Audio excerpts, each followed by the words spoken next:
EPCH एक ऐसा नाम है जो एक्सपोर्टर्स के दिल में रहता है, और ईपीसीएच के दिल में कोई रहता है तो वो रावत जी हैं। बड़ी मुश्किल से इनका समय मिला है हमें, क्योंकि काम में इतने बिजी रहते हैं। इनका ये मोटिव है या ये सोच है इनकी कि पहले काम और बाद में बात। लेकिन फिर भी हमने समय निकाल ही लिया, 2 दिन से हम अपॉइंटमेंट ले रहे थे। रावत जी, जो गहमा गहमी थी टैरिफ की, सारा कुछ नहीं दिख रहा है यहाँ पे। मतलब सब जगह हर्षोल्लास है, तो कैसे कर पाए आप लोग? क्योंकि आपकी टीम जबरदस्त है। नहीं, ऐसा है। यूएस ने टैरिफ लगा। ये हम सब जानते हैं कि यूएस हमारा सबसे बड़ा ट्रेडिंग है और हम लोग तायफ में यूएस को निर्यात करते हैं। लेकिन ऐसा तो नहीं है कि यूएस ही एकमात्र मार्केट है। बहुत सारे और भी ऐसे मार्केट हैं जहाँ हमारे उत्पाद निर्यात किए जाते हैं। जो हमारे वहाँ के जो जितने भी आयातक हैं वो हमारे उत्पादों को बड़ा पसंद करते हैं और उन्हें जाना चाहते हैं। तो जो यूएस बायर जो हमारे साथ काम भी कर रहा है, जो कि आज का नहीं है, वो बहुत सालों से। तो सिर्फ टैरिफ हो जाने से संबंध विच्छेद एक दिन में हो जाएगा ऐसा नहीं।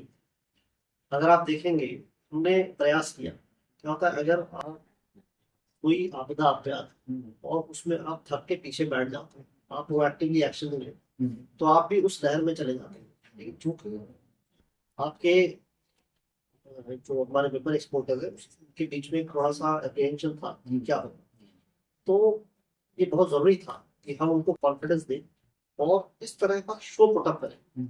आपने देखा होगा जिस तरह से हमने शो को, मुझे तो ऐसा लगा आपदा में अवसर हो गया। बिल्कुल आपदा में अवसर ही ढूंढने चाहिए। बस ये वही मौका था, आपदा में अवसर ढूंढ रहे हैं। और हमने शो को भी ऐसे प्रोजेक्ट किया कि जो भी गेस्ट आए बाहर से, और ऐसा नहीं यूएस के होटल नहीं आ रहे हैं, वो भी आ रहे हैं, वो देख के लग रहे हैं अरे ये क्या हुआ। यहाँ तो कुछ मतलब ये सेटबैक नहीं, यहाँ तो लोग तैयार बैठे हैं हमें वेलकम करने के लिए। हम ओपन आप सब तो वेलकम कर रहे हैं, आप आए देखिए, अब हम रेडी हैं। तो उस पूरे डिप्रेशन का निशान उसी फील को हम देना चाह रहे थे। और हम जैसा कि आपने खुद देखा होगा, पहले 2 दिनों हम वो फील रिफ्लेक्ट कराने में सफल रहे। हाँ, मैंने कुछ लोगों से बात की, यूएस के बाहर थे, तो वो भी थोड़ा उनके मन में कुछ शंका थी। लेकिन जब वो उन्होंने देखा यहाँ पर सारा माहौल देखा, यहाँ तो कुछ लग ही नहीं रहा। अच्छा, मैंने बहुत लोगों से बात की। ज्यादातर तो लोग कह रहे हैं कि भाई इसका फर्क पड़ेगा, 40% के करीब आपका ट्रेड है। लेकिन जो ग्रे मार्केट खोला, बहुत सारे ऐसे एरिया खोले, अर्जेंटीना की, रसिया का, लेकिन एकदम तो ऑर्डर साइज इतना ना भरपाई हो पाए, तो कुछ तो करेगा। लंबे समय में ये शायद आपको डाइवर्सिफाई करने या डिस्ट्रीब्यूट करने में मदद करे। योजना तो अब आपने की है, क्या ये योजना की तैयारी पहले से थी या फिर अभी सडनली जब ऐसा टैरिफ आया तो हुआ? ऐसा नहीं, तैयारी एक दिन में नहीं, प्रयास हमेशा शुरू से रहा। हम शुरू से कहते हैं आप यूरोप और ग्रीस आपको कि नहीं दो बेटर, उसके अलावा बहुत सारे लैटिन अमेरिका का मार्केट, अफ्रीका का मार्केट है जहाँ लोग एक एफिनिटी है उनकी हिंदुस्तान के प्रति, एक लगाव है। वो लोग स्वागत कर रहे हैं हमारे प्लस साउथ ईस्ट एशिया के मार्केट, ऑस्ट्रेलिया, फार ईस्ट के मार्केट से, जापान है, चाइना है, इस तरह के मार्केट अवेलेबल है। तो प्रयास तो शुरू से लोग कर भी रहे थे कहा, लेकिन पंख अब लगे। क्या होता है कि आप एक उस पर चले जाते हैं, क्या होता है एक आप कंप्लेसेंट हो जाते हैं। आप भाई हो जाएगा, चलो हो रहा है, चल रहा है, अभी तो अच्छा चल रहा है। लेकिन अब जैसे उनको लगा एक टाइम तो उनको बता के देखिए युद्ध स्तर पर प्रयास होगा। हाँ, प्रयास होगा, चारों तरफ से हो गया। और क्या है कि उत्पाद उनके पास है, ऐसा नहीं उनके पास उत्पाद नहीं, उत्पाद उनके पास है। उनके पास टेक्नोलॉजी है, उनके पास एक्सपर्टीज है, वो किसी भी मार्केट को केटर कर, उनके पास डिजाइन है, उनके पास हर तरह के संसाधन उपलब्ध है, तो किसी भी मार्केट को केटर कर सकते हैं। सब चैलेंज नहीं। मार्केट के साथ साथ बहुत बात हो रही है कि अभी जैसे जब ये आपदा आई यूएस के टैरिफ की, तो आपने कहा कि तैयारी तो पहले से थी, कमर कस के तैयार हो गए आप। लेकिन एक चीज और है, जो घरेलू मार्केट की बात होती है, डोमेस्टिक की बात होती है, कैश एंड कैरी आपका पिछली साल आपने देखा कि उसको आपने शुरू किया। क्या उसको भी युद्ध स्तर पर ले जाने की योजना है? क्या कैसे करेंगे? क्योंकि ये बहुत बड़ा मार्केट है, दुनिया इंडिया के मार्केट की तरफ देखती है और इंडियंस क्यों ना देखें। बिल्कुल। देखिए मैं आपको बताता हूँ, हिंदुस्तान दुनिया की सबसे बड़ी आबादी वाला देश बन गया। हमारी बहुत बड़ी मार्केट, अगर आप यूरोप यूएस की मार्केट और भी जोड़ते हैं तो उससे बड़ी मार्केट हमारी डोमेस्टिक मार्केट अवेलेबल है। हमारी यंग मार्केट है, हमारा जो डिविडेंड है वो ह्यूज है। और यंग जो होता है वो एस्पिरेशनल होता है, उसको भी वो सारे उत्पाद चाहिए विदेशों में देखना। अगर आप किसी भी बाहर के मुल्क जाए और वहाँ स्टोर पे बड़े बड़े स्टोर में आपको made in India production Hindustan से आप देख के पहचान जाएंगे सामान। आज उसी तरह के उत्पाद हिंदुस्तान में अवेलेबल है। और मैं बता रहा हूँ ये प्रयास आज का नहीं है डोमेस्टिक मार्केट। आज से 10 साल पहले हमने अपने फेयर को डोमेस्टिक वॉल्यूम बायर्स के लिए शुरू किया, ताकि आप आए आप खरीदी आ सके। आपको तभी लग गया यहाँ बड़े बड़े रिटेल स्टोर है, दो ही तरह के उत्पाद मिलेंगे। तो ये प्रयास तभी से चालू है। उसके कुछ समय हम दिख रहे हैं, आप देखें बहुत सारे रिटेल चेन से, बड़े रिटेल चेन से वो सब यहाँ पर आते हैं और वो सोर्सिंग है। तो ये बहुत बड़ी, हमारे कई सारे व्यापक है वो उसको केटर भी कर। एक दूसरा कैश एंड कैरी का इनिशिएटिव जो हमारा है वो हमने यहाँ से चालू किया। अब हम क्या करेंगे अगले आने सालों में, आप देखेंगे इसी 2 महीने बाद रुपए की लगेगी कि हमारे जो regional office regional centre Moradabad हो गया, जयपुर हो गया, जोधपुर हो गया, वहाँ वो इनिशिएटिव है। और कैश एंड कैरी में क्या होगा, जैसे मान लीजिए मुरादाबाद का सेंटर बने, उसमें मुरादाबाद के उत्पाद के अलावा बाहर के उत्पादों में जोधपुर जयपुर और क्लस्टर्स के उत्पाद वहाँ मौजूद होंगे। क्योंकि जो वहाँ का व्यक्ति है मुरादाबाद का प्रोडक्ट उसे मिल जाएगा, लेकिन बाहर के हिंदुस्तान के और राज्यों के प्रोडक्ट उसे वहां से मिले। तो उस तरह की चीजें को रोके। एक चीज और मैं पूछना चाहूंगा आपसे कि B2B की बहुत बात होती है, बिजनेस टू बिजनेस। अभी मैंने राकेश जी से जब बात की तो उन्होंने कहा कि हम B2C पर बहुत फोकस कर रहे हैं और ये जो बीच में जो बिचौलिया कहते हैं या बीच में, उसकी वजह से जो टैरिफ का फर्क पड़ता है, मार्जिन का फर्क पड़ता है, उसको मतलब काउंटर करने की कोशिश है।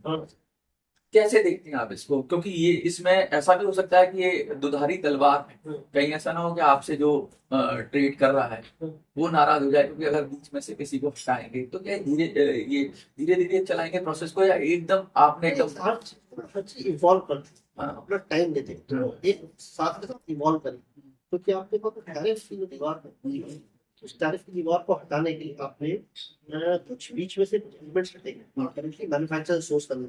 तो एक प्रोसेस होता है, एक ग्रेजुअल प्रोसेस है। और मैं आपको बता रहा हूँ ये जिस तरह की चीजें हो रही है ये हमेशा नहीं रहने। बिजनेस अपने आप को ट्रांसफॉर्म कर लेता है समय के साथ, और टैरिफ भी हमेशा रहने वाले, वो भी एक स्टेट के हाथ समझे स्टेबलाइज हो जाए। तो मैं बहुत पॉजिटिव हूँ इस मामले में कि चीजें इवॉल्व करेंगे over a period of time, और जो व्यापार है आपका बिजली गति से आ रहा है। बहुत सारी बातें की हमने, टॉप लीडरशिप है की बात की, उनसे ये भी बात की कैसे उसके स्पोर्ट्स पूरी दुनिया में खोलने की बात है, वही सारी हम कर चुके हैं। तो हम आपसे ये पूछना चाहते हैं कि भाई इंडिया के अंदर बहुत सारे ऐसे लोग रह गए होंगे, या बहुत सारे एक्सपोर्टर या आर्टिजन्स रह गए होंगे जो शायद इतनी से कुछ जान ना पाए या जुड़ ना पाए उनसे, ऐसे ऐसे ग्रे एरिया रह गए होंगे। क्या युद्ध स्तर पे उनको भी आगे सम्मिलित करने की बात है? और अगला जब भी फेयर हो उसके लिए क्या योजना है? क्योंकि आप बैकबोन हो, एक तरह से आप उस टीम में हो जो अंदर से काम करती है, आपको ज्यादा गहरी इसकी समझ है कि भाई कितना हमें और करना है और कहाँ तक आप पहुंचेंगे। देखिए ऐसा है, हमारा प्रयास हमेशा रहता है हम हिंदुस्तान के हर एक जगह तक जाए। वो हमारे क्लस्टर लेवल पे हमारे ऑफिस सालपुर से लेके नीचे नरसापुर और इधर गुवाहाटी से लेकर मुंबई तक हम लोग मौजूद हैं। जोधपुर जयपुर सालपुर मुरादाबाद सब जगह हमारी। और हम उसके माध्यम से हम प्रयास करते रहते हैं कि ज्यादा से ज्यादा लोग हमारे साथ जुड़े, और ये प्रयास निरंतर होता है, ऐसा नहीं प्रयास निरंतर होता है।